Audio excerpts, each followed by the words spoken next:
Salut à tous, aujourd'hui on se retrouve pour la review du X-Man Flare 2x2. Démarrons avec le contenu de la boîte.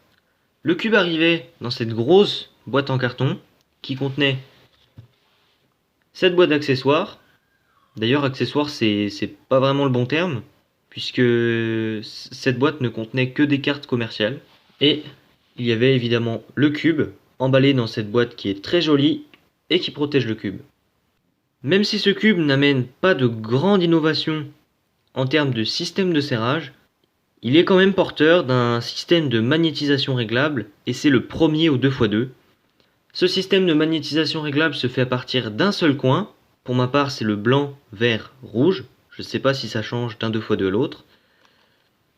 Et nous pouvons le voir ici.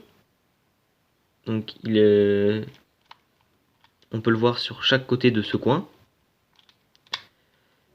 Et en changeant la position des aimants sur ces trois positions au niveau du coin, nous allons pouvoir régler la tension de la force des aimants de tout le cube. Donc vous pouvez voir qu'ici j'ai un aimant qui est vers l'intérieur, donc celui-là, et un vers l'extérieur ici. C'est la position où la force des aimants est moyenne. En ramenant celui qui est à l'intérieur ici, on obtiendrait la position d'aimant fort, et si les deux sont vers l'intérieur, c'est la position d'aimant faible. Ce système d'aimant est relativement facile à régler, puisqu'il peut se régler à la main, ou avec un petit outil si vous arrivez à mettre ce dernier dans l'encoche, afin de ramener les aimants vers l'extérieur ou les repousser vers l'intérieur.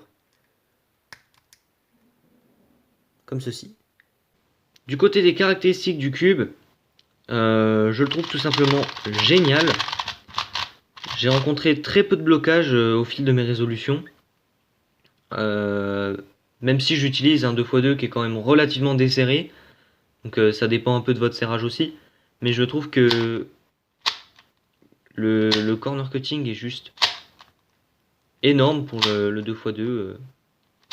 Au prix où il est, franchement, il rentre très facilement en compétition avec les meilleurs 2x2, donc ceux qui seraient un peu plus chers. Il y a vraiment un point où il peine un peu, mais c'est pas quelque chose de négatif, puisque même les 2x2 un peu plus chers ne passent pas partout. Et puis en résolution, on va pas en demander autant à notre 2x2. En plus du fait d'être très bon, je trouve que ce 2x2 a quand même un atout, c'est d'avoir l'intérieur qui est noir.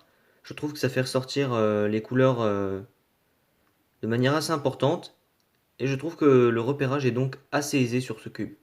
Voilà, c'est la fin de cette review, j'espère qu'elle vous aura plu.